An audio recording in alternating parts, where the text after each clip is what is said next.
All right. Let's go ahead and get going here. So thank you again, everybody, for joining. My name is Jamal Malik. I just want to quickly introduce myself. I am not technical, first and foremost. Just want to throw that out there. I actually have a finance background. I started um, working with the DoD on long-term strategy and planning. I have transitioned into sales over the last 10 or so years. I am now the managing partner at Sales Advantage, and I'm really happy to be here. Elton, do you want to maybe quickly introduce yourself? Yeah, sure. So, Elton Tucker, I have worked in a variety of sales enablement roles over most of the last 20 odd years as solution architecture, solution executive type roles, guiding sales teams, building solutions, and engaging with their customers. A lot of my work has been across industries like financial services and manufacturing, a little bit of public sector work as well. And of course, Jamal and I have worked together a lot over those intervening years. And I don't think we'll want to actually admit to how many years that is because they'll just make us feel old. That's right. And I'll just quickly add that both Elton and I are board certified architects. We actually met during that process. My career took me more into the sales world. Elton stayed, pretty smack dab in the enterprise architecture digital advisory space. But here we are again, finding that our paths are crossing once again. And what I'd like to do also, just really quickly, as we kind of jump into this presentation, obviously we'll go over the agenda, the objectives. Just want to take a second and also share a little bit more about Sales Advantage, the company that we were with. Our mission is to redefine the science of sales. And in my own journey into this world, I'll just say, I never thought I'd work in this space. However, as we'll share later on in this discussion, there's been a lot of changes that are occurring within the sales world, and the customer buying process, the way organizations make decisions around large purchases. That has really kind of pulled me in, and I think also has leaned on my finance background as I kind of work in the space, and that's kind of been the genesis of Sales Advantage. And really what we really want to focus on is redefining the science of sales. And the way we're looking to achieve that is to provide deep business insights, leveraging AI, as well as mapping client needs to customer offerings. We'll share more about that as well. Lastly, I just want to take a quick note and just say we're also very focused on establishing a shared connection and understanding of customer priorities between product marketing, sales, and support teams. And then lastly, we also want to rethink the way we drive customer engagement, built on trust, collaboration, and transparency. All of this we're doing because we want to help accelerate and build credibility with BDMs. We want to accelerate new customer acquisition. We want to expand reach into existing customer environments. And then lastly, we also want to reduce churn and increase adoption of products. So that's a little quick quip on Sales Advantage. And from here, I think I want to just take a second also and kind of take it over back to Elton. Elton, you want to share a little bit about what we're going to be discussing today? Yeah, sure. So there's a few major beats on the conversation we want to have with you guys today. Like first and foremost, when we start thinking about surfacing those industry and account insights, specifically leveraging some of the AI tools we're talking about, there's this whole discussion of who is this for? We want to challenge expectations of who could benefit from this content. Then we want to talk about how do we understand the evolving buying process. The world isn't as it was in the past, which means that topics like how do we build credibility and how do we pull together efficient and accurate insights are increasingly crucial to the success of any sales teams. Then we want to have a little bit of an overview of the tooling we're talking about. And finally, we want to leave some time in the agenda for any questions that the room might have and drive a really good conversation. Perfect. And so with that, Elton, let's talk about who this is for. You want to kind of lead us off there? Absolutely. So, taking a look at this slide, my world is sort of off to the left of this slide, whether it's the sales teams or digital advisory type roles. And with these roles, we've always got this challenge of how do you express your unique value proposition? How do you cut through the noise of a competitive landscape where everybody has the latest and greatest and will, or at least will say that they have the latest and greatest. So how do we help identify outcomes, build the right solutions, and ultimately engage directly with business decision makers in a way that helps us drive value to our customers? Very good. And as Elton talks through that, as a digital advisor, and I'd even say representing a sales teams, there are relatively very focused direct engagement strategies that a lot of these, not organizations, but these teams use. And a lot of what we're going to be covering not only is useful for those individuals, but it's also going to be very useful for product marketing teams and also industry marketing managers. Now, the only difference here, I'd say, is that these two groups, the product marketing managers and industry marketing managers, they want to develop customer contact messaging, but which is focused at scale, right?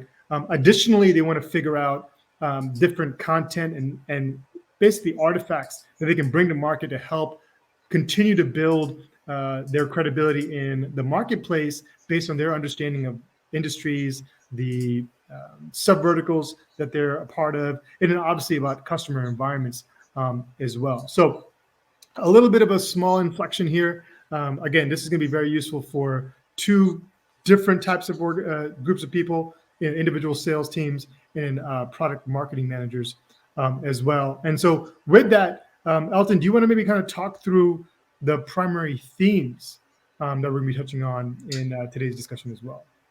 Yeah, sure, because obviously there's a number of issues that we have as teams and organizations attempting to drive value with our customers. Those trends, particularly when we're talking about in an as a service B2B selling motion. First and foremost, there's the new customer acquisition. How do we take a lot of the pain out of that, accelerate that acquisition? How do we expand reach within existing customers? It's always easier, cheaper, better to farm an account, as harsh as that language might sound, than to hunt a new one. And then how do we increase our product adoption and reduce churn with our customers? Now, we're going to have a focus on the new customer acquisition today, but all of these topics at a certain level do come down to being able to demonstrate and express an understanding and awareness of your customer, their priorities, and the outcomes they hope to achieve. Yeah, very good. And so, what I want to do just really quickly, I just want to touch on this, and then obviously I really want to get Elton your input on this. But traditionally, what we've seen in large enterprise environments is what we refer to as the complex decision-making process or purchasing process, which again, very standard, pretty common knowledge within the enterprise space, right? It's basically 5 or 6 parts. First is obviously understanding the customer even has a need. This is primarily where salespeople and digital advisors and product marketing managers really look to influence. The second piece is the customer having the ability to process and use some type of criteria to understand, their own requirements and what the functionality that the solution provides, and then being able to not only evaluate, but then obviously make a decision to make that purchase. And lastly, there's post-purchase behavior processes as well. In sharp contrast to that, the simple decision-making process really relies on 3 steps, right? I have a need. I'm going to go make that purchasing decision. Not going to worry too much about evaluating different options. And then obviously we have the post-buying behavior as well. Now, again, what I want to point out here is you'd expect the complex decision-making process to really be prevalent in large enterprise organizations, and maybe the simple decision-making process being prevalent in maybe like B2C scenarios for consumers, right? Small products. But Elton, can you share what you're seeing in the enterprise space as it relates to, this traditional decision-making process that people assume large companies follow? Well, and the reality is that a lot of processes and procedures are being built around these sorts of approaches. The classic one, the procurement departments, RFP processes, RFX processes, probably to be a bit more generic. But as we see the world shifting to being a bit more about transformation, how, how do organizations drive for competitive advantage in their marketplaces? A lot of the budgets are being pulled to business decision makers. And as well, the entire idea that there's a hard set number of requirements that have been defined is really going out the window, because it's more experimental, it's more transformational than historic processes. So what are we seeing as the outcome of that? Well, first of all, despite the fact that we live in an era where you've got access to more information at your fingertips than at any point in human history, and again, just as a side note, this is something that we're seeing across industries. More and more decisions are being made on the basis of a gut feel or a relationship check or a whites of the eyes type conversation, and that's built on a couple of key issues. One, just way too much information to process. What is good information? What's real information? What information sources do I trust? So how then can I adequately or effectively evaluate alternatives when everything is noisy? And then how do you quantify the benefits of differing solutions in the context of that? And many of us will have been involved in RFP type situations where either as somebody putting an RFP out to the street or responding to one, you get the rubric and you're trying to fill it in. And at a certain level, being able to match those things doesn't really come through very well. On top of that, as I mentioned, you've got the transformational effects happening where if we're experimenting, we want to try something out, see if we get an advantage, fail fast, learn, grow, move on. That doesn't work out. So what's really happening is when you start looking at those organizational challenges, increased competition in the marketplace, the pace of innovation, the entry of disruptive technologies, and the organizational elements of having to bring along everyone for the journey. How do we make sure that we actually get adoption of changes? The decision-making process is getting much more complicated and much more based on relationships and trust more than hard requirements. Right. And I want to take a second, just kind of summarize a little bit what you said. So, you'd expect that even in the largest enterprise organizations, there's some type of due diligence, right? And the traditional buying process, steps being followed. But Yep. what we're finding is that because there's so much information, because it's very difficult to evaluate alternatives, because it's difficult to quantify benefits, there's simple decision-making occurring even for the largest person decisions, which we refer to as being gut feel, which is interesting, right? As a function of a survival mechanism, Right. Can't go through complex, therefore will default to simple because decisions have to be made. We hear about shadow IT. I've been hearing about this for many years. Where is this coming through? It's coming through because a group has to drive a change or introduce something new. If my traditional sources aren't moving fast enough or providing me what I need, I will then pivot and make a selection outside of the standard channels. Yeah, and I want to take a second and also, we had a conversation about this earlier, Elton, about, but there is a way. Right? There is a way where we can help our customers not only make the decision buying process, but also help them overcome some of these organizational challenges that we talked about as well, right? Pace of information, getting everybody to buy into the whole vision. Can you share, practically what you feel needs to occur, right?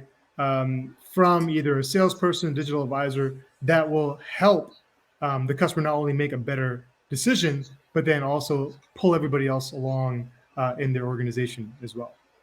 Yeah, because again, it's a bad habit we tend to fall into is sales resources where we make the conversation about us.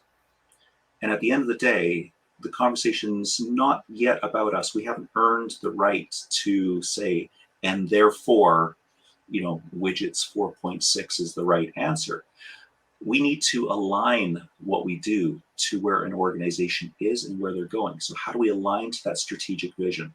And that can also have elements of how do you help your stakeholders in your customer environment understand how they align to the strategic vision of their own organization? How do you enable the success of your contacts? How do you understand their priorities and where they've already made investments? If rightly or wrongly, a commitment has been made to, say, a 25-year depreciation cycle on a concrete building hosting servers, it's going to be very difficult from a numbers perspective to pitch a cloud-based SaaS offering as a potential example.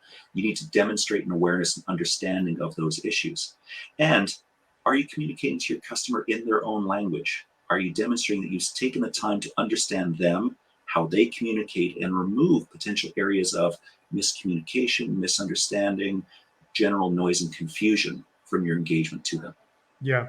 And as you're talking, Elton, I want to just kind of call out two things. One is, as we talk about the customer, the buying process or the decision-making process is evolving or getting more complicated or even simplifying if you talk about them skipping steps, right? There's a difference in the way sellers and digital advisors show up and the role that they're expected to play with the customers. And so without leading you on too much, can you share, I think, either a practical example about when, what you did in your engagement, obviously you don't have to name names, but, in shaping this vision, how did you find that information? How did you go about presenting that point of view and perspective to get the buy-in from the customer? Yeah, sure. And there's one example I always have as my go-to. Having a go-to story is always a fantastic thing. A number of years ago, responding to an RFP with a financial services institution. And very long story short, spectacular swing and a miss, 3 times the cost of the next nearest, meaning we lost quite spectacularly. But understanding the organization, understanding where they were, what pressures they were under, led the team I was leading to analyze, was this the right ask? We had to respond very rapidly in a very structured process because that's the nature of an RFP. But we were able to then to compose the right story to go back to the customer lead, their regional CIO, and say, based on your organization, your financials, where you have and have not made money and over what horizon, some of the regulatory pressures you're under, the ask that you put to the street didn't make sense because it's not going to help you reduce cost. It's not going to help you modernize your infrastructure and your application base. It's not going to help you retain and protect your staff, which is a very critical issue for this particular leader. And it's not going to help you deliver the quality of service to the type of resources that you support in your facility. So everything about your ask didn't make sense. Therefore, here's a different suggestion we have for you. Longer horizon, different approach, different financing, different staffing model, different top level priorities. And that was a compelling argument for this leader, this business decision maker, to be able to say, okay, I get it. And I'm prepared to withdraw my RFP from the street and work with you to reissue the ask. We have to go through a competitive process, but thank you for taking time to understand us and provide your insights of what's going to drive value for me and my organization. Yeah, and that's such a huge, that within itself is pretty huge, right? Customer produces an RFP, they want lots of responses. You go in there and you demonstrate like, hey, I actually know what's going on. Just as well, I wouldn't say if not better, but just as well as you do. And here's some fundamentally different ways to think about moving forward, right? And which led to the amazing example that you came up. So the next question is, can you share a little bit around where you got this information? Well, and it's doing that research. So the work I did historically, the work I do now, there's elements of things like, are you reading the annual reports? Are you going through all that financial documentation, the 8K, 10K forms? Different industries, different geographies will have different language for this, but any traded organization is required by law to publish these opinions and viewpoints and strategies.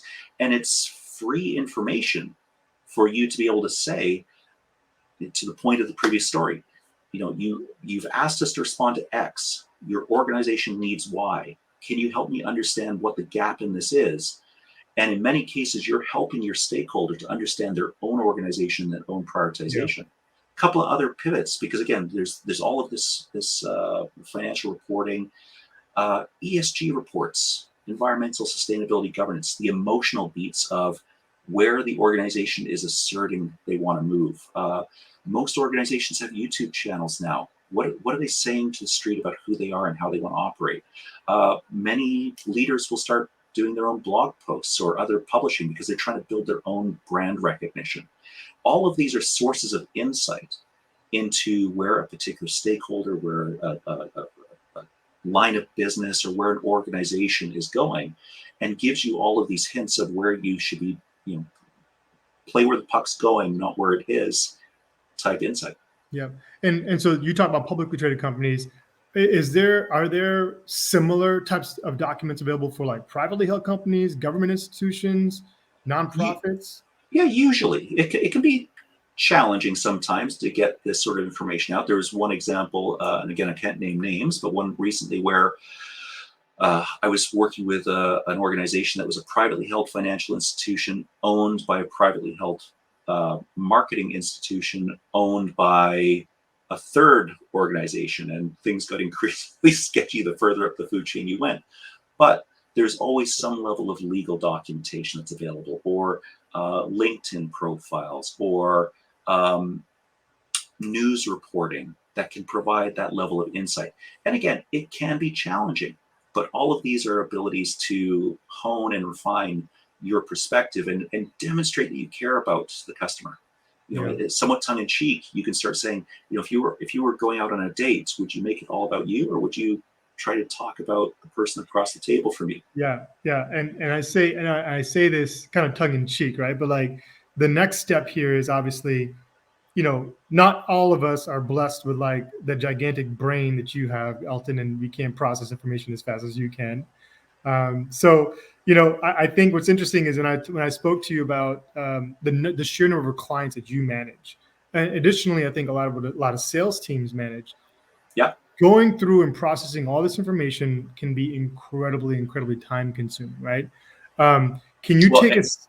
You go ahead. Yeah, I was going to say in a couple of beats on that one. Like, first of all, not all of us have the background to parse a 10K financial statement and really draw insight from it. Not all of us have the background to read an annual report. And even if you did, can you do that for 10, 20, 30, 40, 50, 80 accounts? You could do that if you were to clone yourself 1,000 times over and be able to stop time.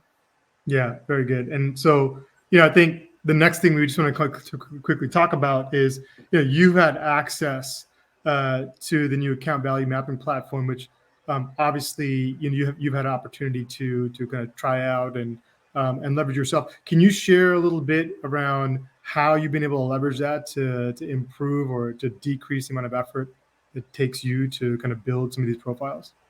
Yeah, sure. So in working with the tool, again, I think I spoke about the process. Find the company, find the annual report, the 10K, the ESG documentation.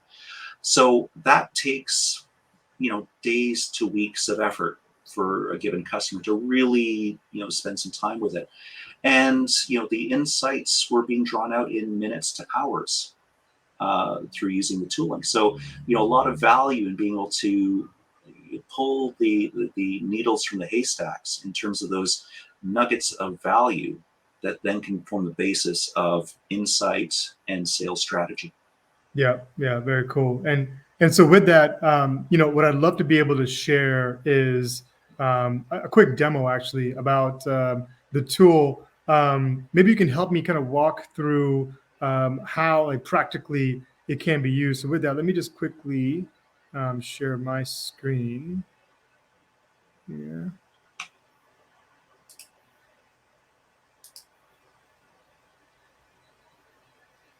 All right.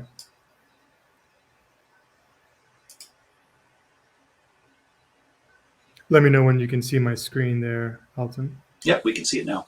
Okay, great. So the quick thing I want to kind of just share around this platform as we start going through it is your ability as a salesperson or digital advisor to build credibility with your customer is really based on your ability to be able to demonstrate working domain knowledge, not only about the industry that you might be working with the customer, but their business themselves. And so what this tool is optimized for is to build what we refer to as an account value map, which basically identifies the goals of an organization, the investments they're making, the benefits they're trying to achieve, the changes they need to make to achieve those benefits, the projects, and then finally also associate maybe your offerings with their strategy so you can build a value proposition, a differentiated value proposition to then take to a BDM to kind of qualify and further develop. Now, what we can also do is the same type of effort for privately held companies through a new feature that we have, but I'll just stick with the publicly traded for right now. And so the way you use this tool effectively is when you're in here, you start by building a map. In this scenario, we'll go ahead and just create a map I'll just do Ford Motor Company for right now. And what you can see here is the tool will allow you to create a map where you can effectively identify, through your own working knowledge, if you have it, the company's goals, the primary drivers, the investments they're making, the outcomes, as I mentioned, they're trying to achieve, the changes they need to make in the organization, and then also the projects. Now, you can do this manually, but the real, I'd say, the real value or the benefit this tool has is your ability to effectively source or analyze public-facing information to develop these insights.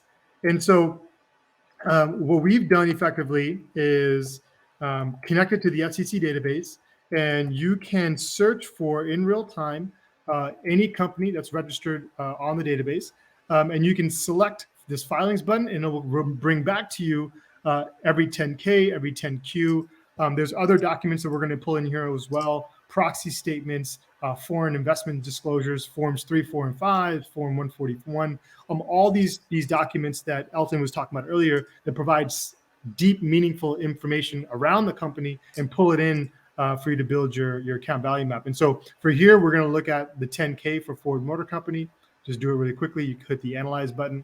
And so what's happening is in real time, the solution is connecting to the SEC database. It's downloading the Ford annual report, or 10K in this matter, in real time, and it's organizing and categorizing all that information into those 5 buckets. So I'm going to let this go ahead and run for a little bit longer, and we'll look at the results together.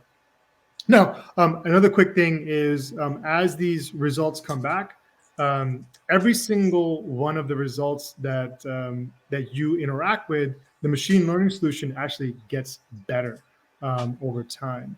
So let me insights real quick, and let's go to Ford. Oops. Let me do it one more time.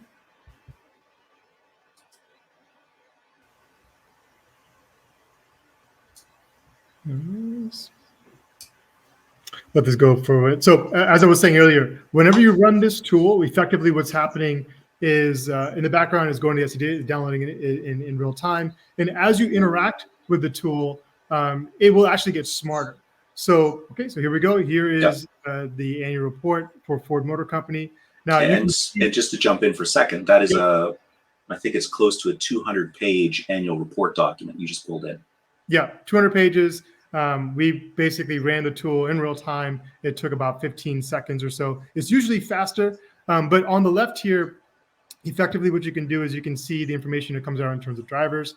So here it says, it talks about wholesale automotive segment declined 6% from a year ago, reflecting semiconductor-related production issues.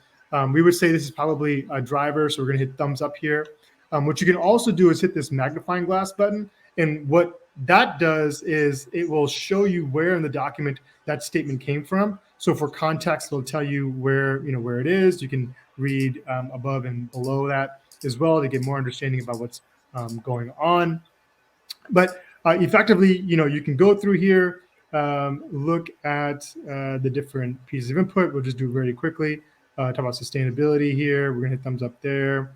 And it talks about their business a bit. Automated segment primarily includes the sale of Ford and Lincoln vehicles. I'll click some investment objectives here really quickly. Here's the outcomes they're trying to achieve. I'll just hit thumbs up just to kind of show you an example here. Okay. And so as you go through this, as I mentioned before, the more you interact with it, the more it learns what you want it to return. And it gets smarter over time as the more you interact with it. Now, all we're going to do is click save.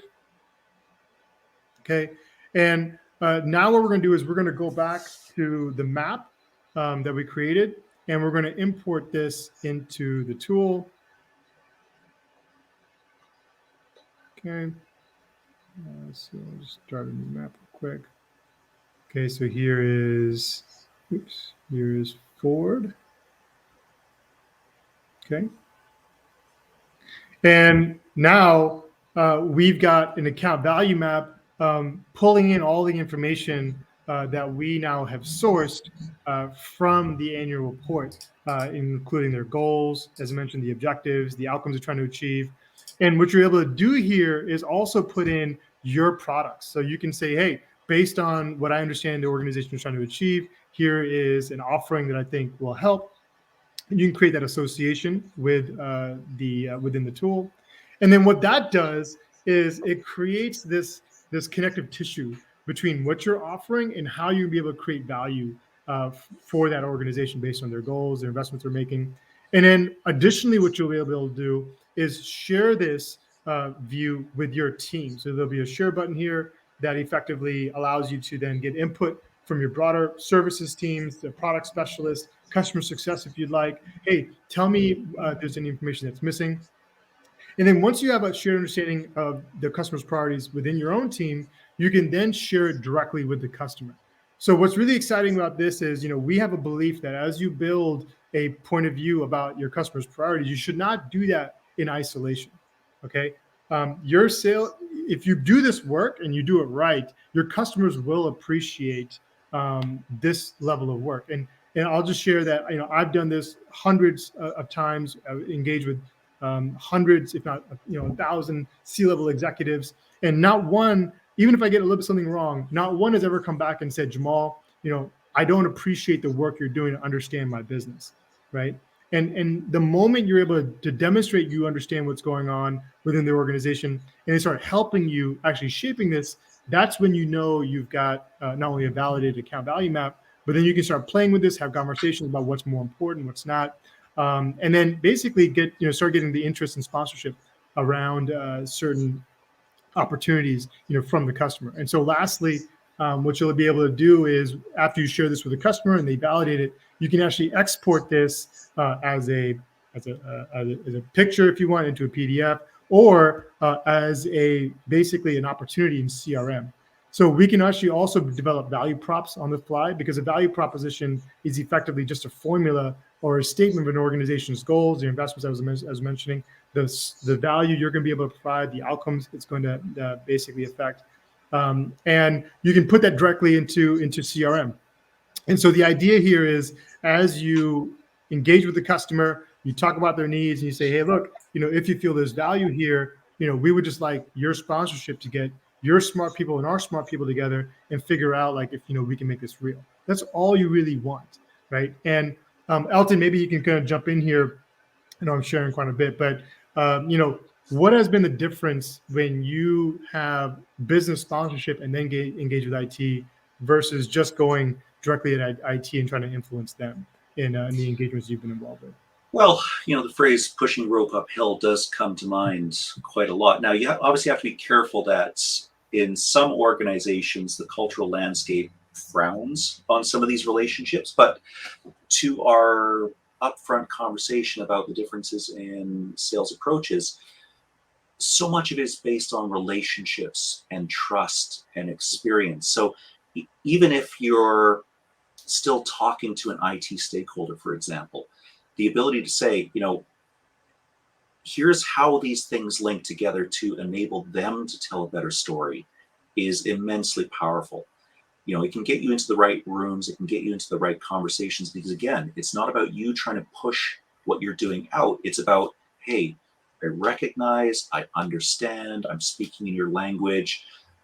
You're demonstrating your ability to be part of the partnership, and it does result in improvements to relationships, which is the basis of successful sales motions in my experience. Yeah, very good. And I'll just quickly kind of add to that. So philosophically, our belief is that as you engage with your customer, if you drive transparency, collaboration and insights, that is what's going to help you position yourself as a trusted advisor within their environment. And you can do so much with this view. The last thing I'll also put on here is that although that we've automated the ability to source public information from public traded companies registered on the SEC, we also have the ability to actually also source insights in what we refer to as the BYOD option. You bring your own data.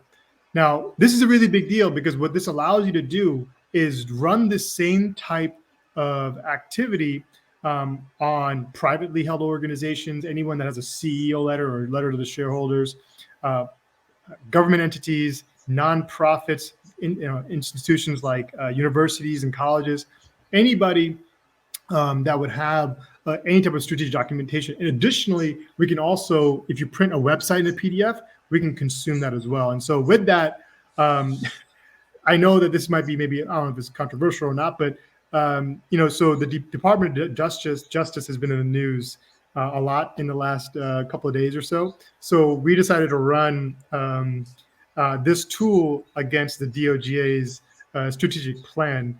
Elton, do you want to maybe kind of look through that really quickly and see what that says or comes back with? Why don't you bring it up and see what it says? Yeah, so it's cool, right? Because so we took a document off of the DOJ website. It's not on the SEC. Basically talked about their strategy and what they're about, their goals and everything else. And what's so cool about this is, in real time, this is the latest information. It tells you not only what their goals are, what they're standing for, what they're focused on. It also gives you an insight into like how they're executing a lot of this as well. And so it's really not surreal, but it's kind of how quickly you can take in the DOJ strategic documentation. I think it was about 600 pages. We've been able to kind of analyze it in a few seconds and come back with the most relevant information that I think is just interesting, even if you want to kind of do some quick research. Well, and something that I found interesting in my interactions with this has been that magnifying glass element, because inevitably you'll end up in a conversation of, okay, where did that come from? Right. And being able to have that traceability and defensibility of, okay, goal number 2, well, maybe the tool didn't pull out goals number 1, 3, and 4 first pass, but if you find goal number 2, you can then find where it is in the documentation, bring it in. If somebody goes, no, that's not what we're trying to do. Well, you publicly stated this is what you're attempting to do. So help me understand where the disconnect and strategies exist. Because again, my background's mostly been with financial services, and one of the common refrains from the business decision makers was, we have a bunch of tech people who work in banking who think they understand banking. They don't. So your stakeholders that you're currently trying to sell with and to may not even understand really the organizations in the industry that they're necessarily in. If you can up-level their insights, it's a win-win. Yeah, 100%. So with that, I just want to take, I guess, just a few more, moments of your time, everybody, and just kind of also share just a little bit background around the tool. So first and foremost, as I mentioned, we can use the BYOD option to be able to basically get information from public and privately held companies, government institutions, nonprofits, you name it. Right now, as a caveat, we only support the English language, okay, and PDFs. So if you can take anything, website, whatever document it is, convert it to PDF, we'll be able to kind of use that as well. And so, earlier today, I ran the tool on a health services organization in Ireland, came back with fantastic information as well. And so, many companies, both both in the U.S. obviously, and then externally abroad, still use English to capture strategic information. So still is applicable, although obviously we don't do different languages just yet. And then the last thing I want to just kind of touch on really quickly, or just kind of summarize, right, is really what we want to touch on, or the one we want to push, is to, again, help improve credibility and rapport with BDMs so you can demonstrate a working knowledge around their business. We want to help produce high quality documentation using account planning, things that sort. We want to improve orchestration and team collaboration. The more a team is aligned around the needs of the customer, we believe the better results you'll find. And then lastly, we also think that this will help solution or find the right solutions for customers as well. Elton, anything I'm missing in terms of like what you found was useful that maybe I didn't call out here? Well, maybe just to double click on a couple of these points. Like I mentioned earlier, my experience, my personal experience has been, what usually I will spend days, like 2 weeks, as I mentioned, looking at a company. You're able to pull, you're able to drop that down in minutes to hours to provide that level of insight, which is fantastic. But, phrase you used earlier, trusted advisor, gets bandied around a lot. And just want to double click on that point that trust is a function of relationship. Relationship's a function of experience. And if you want to be able to advise, you need to be able to understand. So this is the sort of insight that allows you to really advise your customer of, to that example I gave earlier about the RFP, you've come to me with that, ask X. With respect, is that really what you need? Or is this something more aligned to where you're trying to go as an organization? That's incredibly powerful. You might be told no, but you're demonstrating awareness and understanding, which builds that credibility and rapport. 100%. I can't agree with you more. The only thing I probably also add there is that you talk about the challenger sale, which is the teach, tailor, take control approach. Yep. This enables, I think, the challenger sale, just like you proved it did in the RFP example you gave, better than anything I've ever seen before.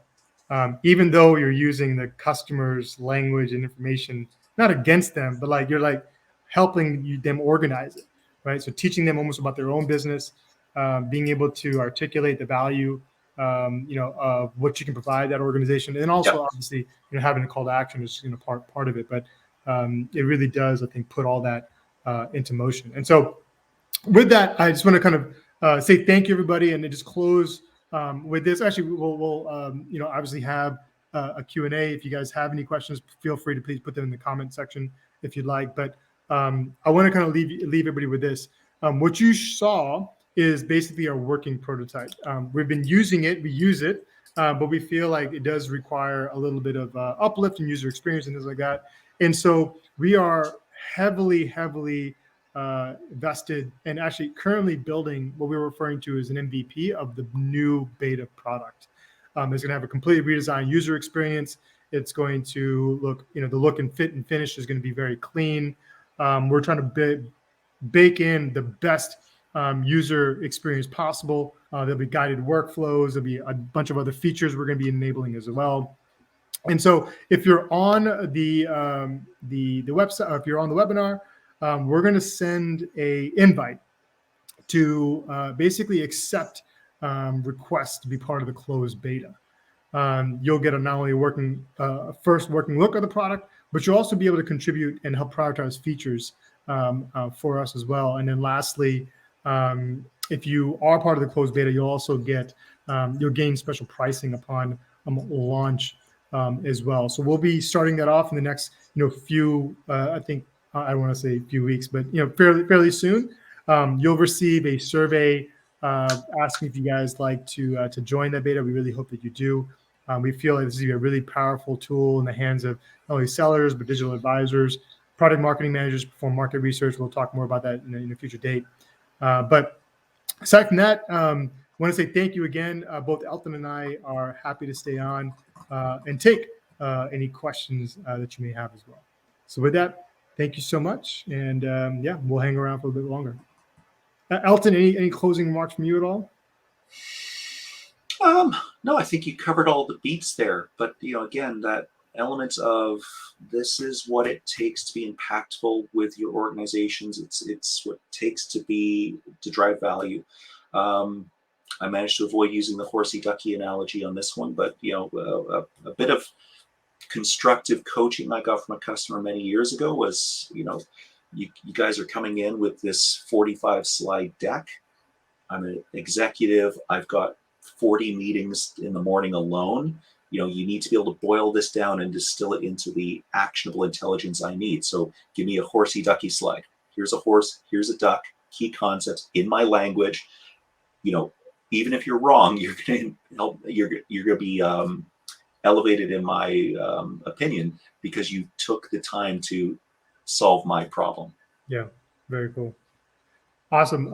Well, I'm looking at the comment section. It doesn't look like we have any questions. We can hang out for a little bit longer if you guys do have any questions. But if not, have a great rest of the day. Have a fantastic weekend. Please, please, please. Once you guys receive the survey, please provide feedback and please let us know if you guys like to be included in the closed beta.